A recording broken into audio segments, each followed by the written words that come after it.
அப்புறம் பாண்டியன் ஸ்டோர் சீரியலை வந்து பார்த்தீங்கன்னா, பாக்கியா மயிலை பார்த்து மாப்பிள்ளைய பார்த்தியா என்று கேட்கிறார். மேலும் அம்மா கிட்ட சொல்லு மாப்பிள்ளை என்ன சொன்னார் என பாக்கியம் கேட்க, மயில் அதுக்கு நான் அவரை பார்க்கலன்னு சொல்கிறார். அதோட குழந்தை விஷயத்தையும் சொல்லவே இல்லைன்னு சொல்கிறார். அதனை அடுத்து பாக்கியம் மயிலை பார்த்து இதுக்கு தான் நாங்களே வந்து மாப்பிள்ளை கிட்ட பேசுகிறோம் என்று சொன்னோம் என்று சொல்லி பேசுகிறார். அதை கேட்ட மயில் போதும் நிறுத்துறியா அப்படின்னு சொல்லி கத்துக்கிறார். பிறகு நான் அம்மாவாக போகிற விஷயத்தை என்னோட புருஷன்கிட்டயோ புகுந்த வீட்டிலேயோ சொல்ல போகிறது கிடையாது. தனி ஆளாக என்னோட பிள்ளைய வளர்க்க போகிறேன்னு சொல்கிறார். அதற்கும் பாக்கியம் ஊரு என்ன சொல்லும் தெரியுமா என்று சொல்லி பேசுகிறார்.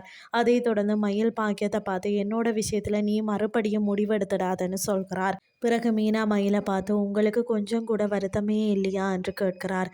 அதற்கு மயில் வருத்தமாக தான் இருக்கிறது, ஆனால் அதை பற்றியெல்லாம் இப்போ யோசிக்க போகிறது கிடையாதுன்னு சொல்கிறார்.